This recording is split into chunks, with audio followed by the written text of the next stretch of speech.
J'ai lu pour vous Apprendre avec le numérique qui, en 174 pages, vise à traiter le thème des usages des technologies de l'information et de la communication dans le milieu de l'enseignement. Les auteurs en sont Franck Amadieu et André Tricot, tous deux professeurs des universités en psychologie cognitive, spécialistes de la question. Précisons que André Tricot a particulièrement collaboré récemment à un important travail d'étude sur la question du numérique à l'école pour le CNESCO. La première édition de cet ouvrage, Apprendre avec le numérique, remonte à 2014 et une version plus récente, augmentée, tend à réanalyser, voire à ajouter ces fameux mythes et réalités qui en composent le sous-titre de l'apprentissage avec le numérique. Ainsi, ce sont 14 affirmations qui sont analysées, chacune faisant l'objet d'un chapitre à un moment où le numérique n'a jamais été autant sollicité, notamment dans le cadre des continuités pédagogiques mises en place en raison de la crise sanitaire. Depuis plusieurs années, l'école se questionne sur l'utilité ou pas et la plus-value supposée du numérique en matière éducative. Autour de ces questions, la controverse existe entre d'un côté les pourfendeurs et de l'autre les défenseurs des innovations technologiques mises à la disposition des apprentissages et ceux qui plus simplement ne savent pas que penser en la matière tant le champ de ce que l'on nomme le numérique éducatif est large. Aussi, les auteurs, sur la base d'études réelles, vont venir démystifier une à une idées reçues et idées vérifiées sur le numérique éducatif et sa portée pédagogique. Les mythes construits ou déconstruits, mais tout au moins analysés dans cet ouvrage, partent d'affirmations telles que les élèves préfèrent travailler avec les outils modernes tandis que les enseignants sont accrochés à leurs vieux outils. Le numérique favorise l'autonomie des apprenants. Ou encore, le numérique permet d'évaluer les élèves et d'adapter l'enseignement. Autant de sujets abordés sur ce fil conducteur des mythes et réalités existants sur le numérique et les apprentissages. Il en ressort que la convivialité des outils numériques ne cesse d'évoluer afin de proposer des ressources de qualité. Cela a un effet dans la valeur pédagogique des nombreuses applications et contenus proposés. Il en reste que c'est à l'enseignant de garder ce rôle de médiateur pédagogique entre l'apprentissage et l'apprenant.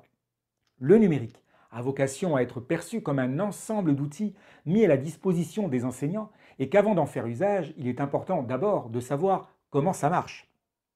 La question de la motivation des élèves, qui peut être constatée par l'usage du numérique, relève de la définition même que l'on peut faire de la motivation, qui est de l'ordre de l'investissement, l'engagement et la persévérance que l'on peut constater dans l'exécution d'une tâche.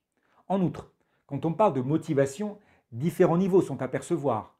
Le simulateur qui rend l'attraction de la tâche plus importante, la tâche elle-même, le fait de réaliser par soi-même, lire ou produire par exemple, le contexte d'apprentissage, c'est-à-dire l'environnement dans lequel on apprend. Autant de facteurs pour lesquels l'usage du numérique, au même titre que d'autres supports, va être concerné. Il en ressort ainsi à travers des expériences menées que les ordinateurs portables n'apportent aucun bénéfice à l'apprentissage. En revanche, c'est bien l'utilisation que l'on va en faire dans le cadre d'un objectif pédagogique qui va créer de la motivation chez l'élève. Sur la question du jeu sur ordinateur dans un objectif d'apprentissage, ce n'est que dans le cas de la construction d'un scénario pédagogique que le jeu sera bénéfique. Le jeu par le numérique n'est en conséquence pas supérieur à tout autre apprentissage qui rend l'élève actif. La compétence de l'autonomie des élèves est sans cesse à rechercher selon les auteurs dans les activités qui leur sont proposées. En conséquence, l'autonomie avec le numérique n'est pas en soi établie, mais demeure une compétence nécessaire pour son usage. Il est important d'identifier les compétences des élèves sur le plan de leur autonomie avant même de leur proposer toute tâche d'apprentissage, notamment ici par le numérique. Comme le soulignent les auteurs, l'autonomie se construit parfois à plusieurs, et c'est en ce sens que le numérique peut agir au même titre que d'autres moyens. C'est bien de rendre actifs les élèves qui en soi est bénéfique, à condition que cela ait une fonction pour l'apprentissage, et que l'objectif soit non pas de mettre l'élève en activité, mais d'être sur un objectif pédagogique identifié.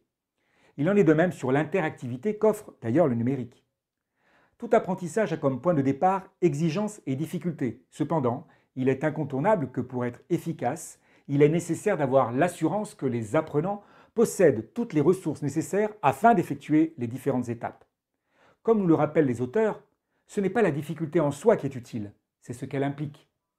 Concernant l'usage des vidéos, les animations peuvent être un atout d'apprentissage dès lors qu'elles ont vocation à représenter un processus dynamique qu'il peut être plus difficile à traduire par une image statique. En l'occurrence, certaines règles de conception de vidéos doivent être respectées pour les rendre d'une part plus attractives et d'autre part plus efficaces. Les outils numériques proposés permettent aux élèves d'avoir des retours sur leur niveau de connaissance. QCM et questionnaires en ligne vont en ce sens, et les auteurs soulignent combien les feedbacks immédiats, les retours sur ce que l'élève vient de faire, vient de produire, d'entreprendre ou sur son niveau de compréhension sont performants pour l'apprentissage. Les technologies permettent aussi de s'adapter aux particularités d'élèves en situation de handicap ou qui ont des troubles spécifiques. Les effets sont positifs au regard des études menées sur des stratégies de compensation, contournement ou de rééducation. Il en est à regretter pour les auteurs que davantage d'outils ne soient pas développés. Cela implique néanmoins la maîtrise de certaines compétences dans le domaine du numérique, tant pour ces élèves que pour les enseignants. Concernant la lecture numérique va mobiliser d'une part les mêmes compétences que la lecture papier, mais elle va aussi nécessiter de développer de nouvelles compétences et la mise en œuvre de nouvelles stratégies. Il est sans compter sur le fait que les enfants qui grandissent avec le numérique développent des compétences qui leur permettent par la suite d'accéder plus facilement aux éventuelles propositions faites en classe ou hors de la classe et qui font usage du numérique. Ces nouvelles générations, pour la majorité qui ont l'habitude de faire usage du numérique, n'ont plus de crainte sur les technologies qu'ils considèrent même comme objets de leur quotidien. Il reste cependant qu'un usage pédagogique du numérique nécessite de donner à l'emploi des technologies un sens nouveau auquel les élèves ne sont pas toujours prêts. Ainsi, il sortira de la lecture de ce livre des connaissances plus concrètes et poussées sur les usages du numérique à l'école.